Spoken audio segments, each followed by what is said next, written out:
If you're looking for that ultimate super soft, squishy, marshmallowy feel, then this one could be for you. This is the New Balance More version 6, the latest release in the Max Stack lineup to give runners that ultimate pillowy-like super soft ride. Over the last few years, the More has built a bit of a reputation for itself as one of the softest, most comfortable shoes on the market, not only for running, but also for walking around, for people spending all day on their feet at work. But with that ultra soft comfort usually comes a bit of a compromise in stability. So with version 6 here, a few subtle but really quite important changes. Can we finally get that plush cloud-like ride without that fear of rolling an ankle? Will this be my recovery run shoe of choice? And what is it like for that day-to-day wear? Well, let's get stuck into review and find out. First off, let's go through the differences between this and the outgoing version 5. Starting out, it's great to see that version 6 is slightly lighter, 13 grams for me in my UK size 12.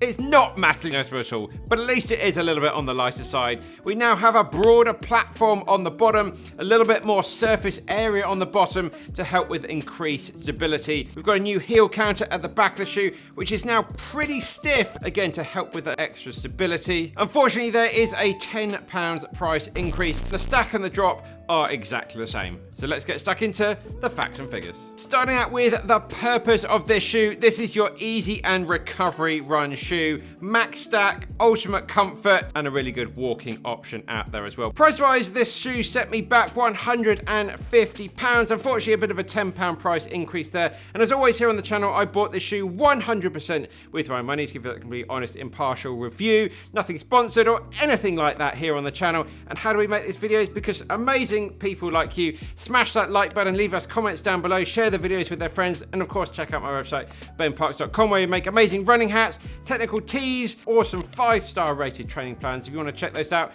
I'd massively love that, and feel free to use code YouTube10 for 10% off your order. Stack height at the back of the shoe, 44mm with just a 4mm drop overall. Weight wise, it's a big one here, 361 grams for me in my UK size 12, which was true to size for me. The upper of the shoe has this lovely engineered mesh. It's okay on breathability, not the best in the world. Midsole wise, we've got New Balance's Fresh Foam X, and a massive chunk of it here in this shoe, given that recovery nature of it. There's no plate in the shoe. It's fairly stiff, but not too bad, and it definitely feels a little bit firmer than the outgoing model version 5. We've got a nice durable rubber outsole. There are 2 different widths available here, standard width and a wide option here.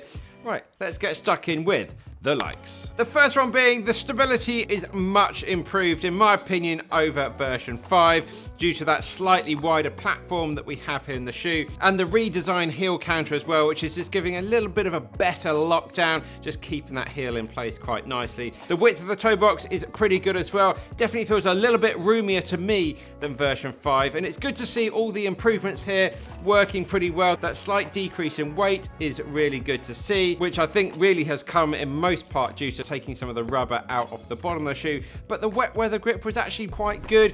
Don't get me wrong, it's not up there with Puma and Adidas levels, but it's perfectly fine. Not amazing, but definitely not bad. My second like with the shoe is it's just massively ticking that box of what we want from a recovery run shoe. It's got one job to do, to look after those legs when you're out for those slower paced runs, to help absorb that impact. It doesn't feel quite as soft to me as version 5, but it's still very, very, very, very, very soft. The foam compound, as far as we can tell, is exactly the same. The geometry is slightly different, but the ride feels pretty much identical to me. Third like with the shoe, it's just nailing that comfortable box as well. The lockdown is great, gusseted tongue is working well, giving a really nice pressure over the top of the foot. It's comfortable and it's quite nice to wear for a long time.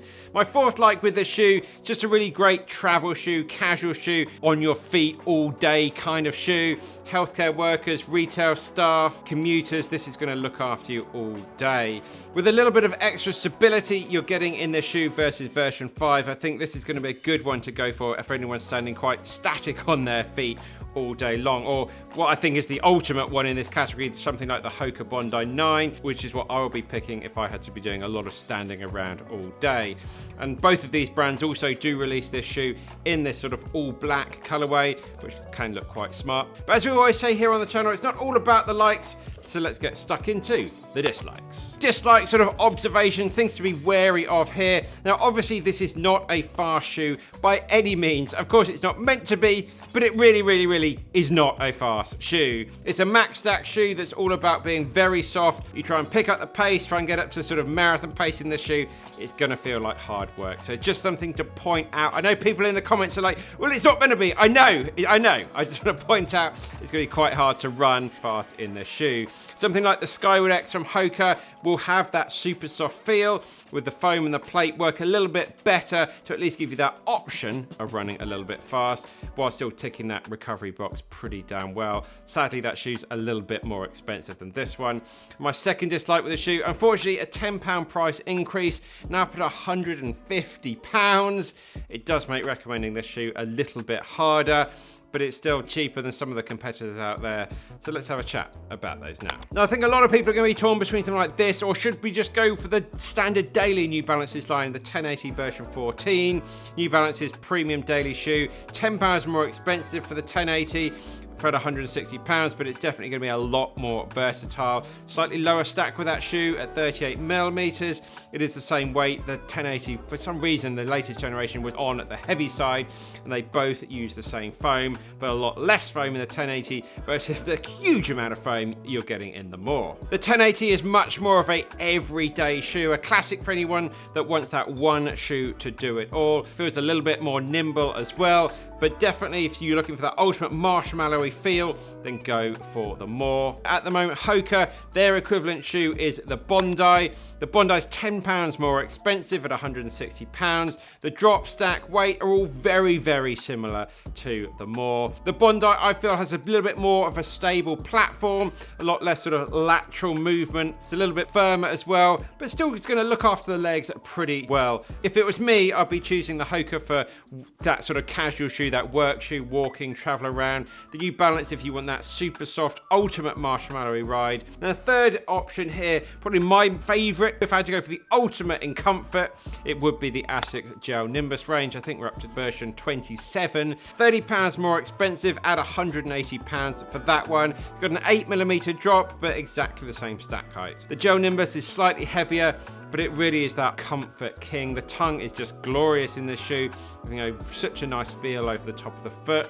Again, definitely a little bit more on the firmer side than the more. Feels a little bit more durable as well, a little bit better build quality you're getting in that shoe. Just has a few more strings to its bow. Basically, you can go a little bit faster in it as well. You are paying a little bit more for the Gel Nimbus, but yeah, so just getting a little bit more usability. So you can see there with all these things, this really is that shoe just for those recovery miles. That's where it's going to really sing. So let's move on to my conclusions and final thoughts. Do I recommend this shoe? Well, it's very hard to recommend this shoe. Really, the improvements they've made in the shoe are all pretty good, but it's still very similar to version 5, and version 5 you can now pick up for around £100 or even less with some of the discounts. There's still, at the time of filming, there's a lot of good stock out there. So if you like version 5, think you should upgrade, I'd definitely stick with version 5. Go and find a few extra pairs of that shoe. The upgrades here, they're nice. If you had some big stability issues in version 5, then by all means spend a little bit extra to get version 6. But for the vast majority of people, I think just stick with version 5. Go out and buy a bit of a bargain at the moment if you're looking for a nice, super soft recovery and shoe. So am I going to keep this shoe? Well, I think definitely yes. I've worn out my version 5 and now I've paid £150 for this. So I don't need to go and buy a version 5. I do probably just about prefer this one. I prefer the little bit of extra stiffness we're getting here in this foam. It just suits my running style very slightly better.